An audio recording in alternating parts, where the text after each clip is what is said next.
कांग्रेस शासित 2 राज्यों के मुख्यमंत्री दिल्ली आ गए। कल राहुल गांधी फिर पेश होंगे तो क्या फिर से ये मुख्यमंत्री और तमाम नेता कांग्रेस के सत्याग्रह करेंगे? कांग्रेसी नेताओं की दलील है कि देश की मौजूदा स्थिति से ध्यान भटकाने के लिए ईडी का इस्तेमाल सरकार कर रही है। बीजेपी कहती है कि भ्रष्टाचार का लंबा हिसाब किताब कानूनी ढंग से हो रहा है, इसलिए जरूरी है कि पूरे मामले को अब आप भी समझें। मोदी सरकार इतना डरती क्यों है? Election management department of BJP यानी ईडी इतना डरा हुआ क्यों है? और सरकार दिल्ली पुलिस के पीछे क्यों छुप रही है? एजीएल के ऊपर राहुल गांधी का सोनिया जी का मालिकाना हक गैर कानूनी तौर पर संपत्ति पर अधिकार जमाने का एक प्रयास है। इसलिए आज जो गतिरोध कांग्रेस के नेता और कार्यकर्ता राहुल गांधी के बुलावे पर कर रहे हैं। 1956 में बनी जांच एजेंसी प्रवर्तन निदेशालय के दफ्तर तक पार्टी की पूरी ताकत झोंककर राहुल गांधी को क्यों आना पड़ा?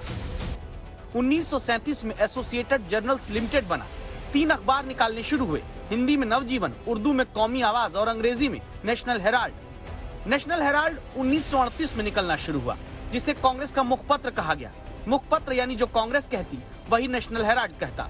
फिर आता है साल 2008, जब कांग्रेस की तरफ से शुरू हुआ नेशनल हेराल्ड छपना बंद हो जाता है। वजह बनती है आर्थिक तंगी।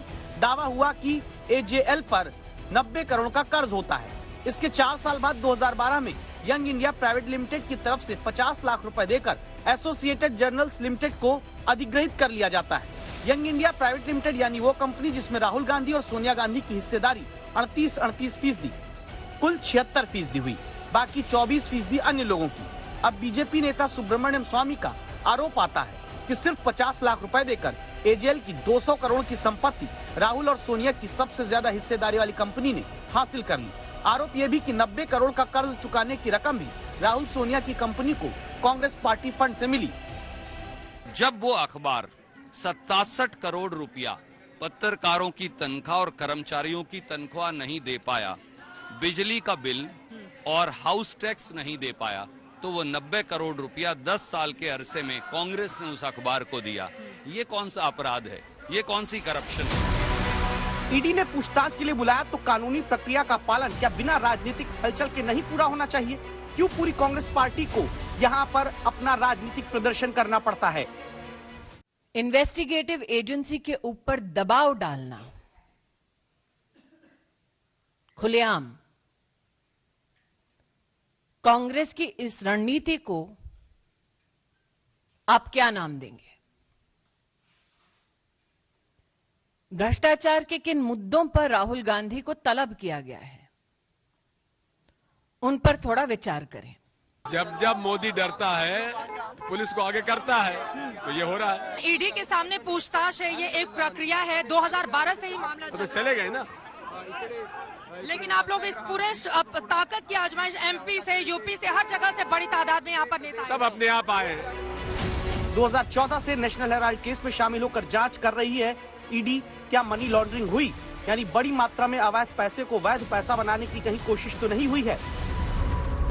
2012 में नेशनल हेराल्ड केस में क्रिमिनल कंप्लेंट सुब्रमण्यम स्वामी ने कराई थी। 2014 में प्रवर्तन निदेशालय ने जांच शुरू की।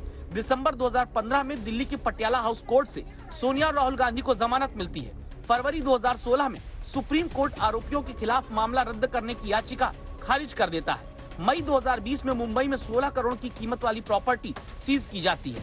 अप्रैल 2022 में मल्लिकार्जुन खड़गे और पवन बंसल से ईडी के अधिकारी पूछताछ करते हैं। अब जून आ गया है 2022 का। सोनिया और राहुल गांधी से पूछताछ के लिए बुलावा भेजा गया है। सवाल यह है कि आखिर जांच एक तय वक्त में क्या पूरी नहीं हो सकती, जिससे जांच एजेंसियों पर सवाल उठाने वाली सियासत भी न हो और भ्रष्टाचार के आरोपों पर दूध का दूध पानी का पानी हो जाए? कोई भारतीय जनता पार्टी का विरोधी है, इसलिए उनको तकलीफ हो, इस पक्ष के हम नहीं हैं। तो ये वेंडेटा नहीं है, इस पक्ष में हम कभी नहीं हैं। हम मानते हैं कानूनन प्रक्रिया में जो निकलेगा वो मोदी हो तो मोदी को भी भुगतना पड़ेगा, वरना देश चल नहीं सकता है। और इसलिए न हमारा किसी व्यक्ति से संबंध इसमें कोई लेना देना है, न किसी संस्था से लेना देना है। मेरिट के आधार पर डिपार्टमेंट प्रोफेशनली काम करे, अदालत जो फैसला सुनाए उसके आधार पर आगे बढ़ना चाहिए। लेकिन देश ज्यादा इंतजार करना नहीं चाहता है और इसलिए ऐसी चीजें लटकनी नहीं चाहिए।